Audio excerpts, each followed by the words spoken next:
ফেরিতে নিরাপত্তা বিঘ্নিত হওয়ার সম্ভাবনা আশা করি আমাদের নেই, কারণ আমরা অনেকগুলো পদক্ষেপ গ্রহণ করেছি। আপনারা দেখেছেন, একটি হলো আমাদের ফেরিতে ওঠার সময় যাত্রীরা বাস থেকে নামবে এবং ফেরিগুলো আবার ফেরি থেকে বাস যখন উপরে উঠবে তখন আবার উঠবে। এই ব্যবস্থাপনাটি খুবই কষ্টসাধ্য, কিন্তু আমরা সর্বোচ্চ চেষ্টা করব বিষয়টি নিশ্চিত করার জন্য। এবং আমাদের এই ফেরি থেকে ঘাট থেকে কন্টিনিউ যাত্রীদের সচেতনতার জন্য মাইকিং করা হবে।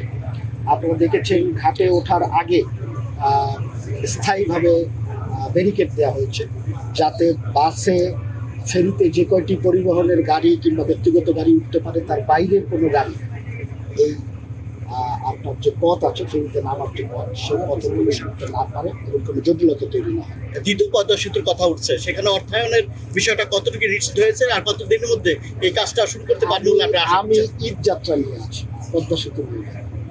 আচ্ছা, যে আমরা কাজে এসেছি সেই কাজে, ওই কাজে আমরা দেখি যে সরকারের পক্ষ থেকে ঈদের আগে নানা প্রস্তুতির কথা বলা হয়, তারপর শেষ মুহূর্তে সড়ক পথে কিংবা নৌপথে কোথাও কোথাও নানা ধরনের চক্ষু ঝামেলা কিন্তু পোহাতে হয় কিন্তু যারা কর্মরত মানুষ রয়েছে।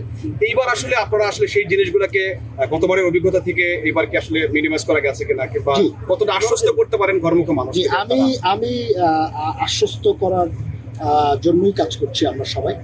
আমি আপনাদেরকে আশ্বস্ত করতে চাই যে আমরা আমাদের সামর্থ্যের সর্বোচ্চটুকু আমরা উজাড় করে দিয়ে চেষ্টা করব ঘরমুখে মানুষগুলোকে নিরাপদে তার প্রিয়জনদের কাছে পৌঁছে দেওয়া এবং কর্মস্থলে ফেরত নিয়ে আসার জন্য। এবার আমরা নতুন একটি বিষয় আমাদের কর্মকর্তাদেরকে নির্দেশনা দিচ্ছি এবং এটি মাননীয় প্রধানমন্ত্রীর নির্দেশনা। সেটি হলো যে যেই ওয়ার্কিং স্টেশনে যিনি চিফ হিসেবে দায়িত্বশীল থাকবেন, ওই জায়গার কোনো ধরনের অব্যবস্থাপনার জন্য সবার আগে তাকে জবাবদিহিতা রাখতে হয়। অধিকাংশ সময় দেখা যায় যে নিচের দিকের যারা কর্মচারী বা কর্মকর্তা আছে তাদের উপরে দায় চাপিয়ে বিষয়টিকে পার করে দেওয়া হয়।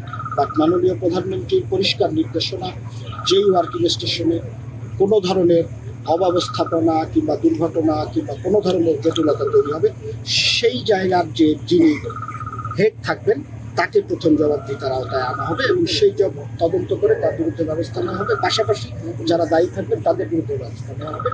এখানে যেমন আমাদের পোর্ট অফিসার আছেন বিআইডব্লিউটি, এখানে আমাদের ডিসির স্টেশন ডাইরেক্টর আছেন, ডিজিএম আছেন একজন দায়িত্বশীল। যদি কোনো ব্যত্যয় ঘটে তাদেরকে জবাব দিতে হবে এবং এটি আমরা সর্বোচ্চ সতর্ক করার জন্য।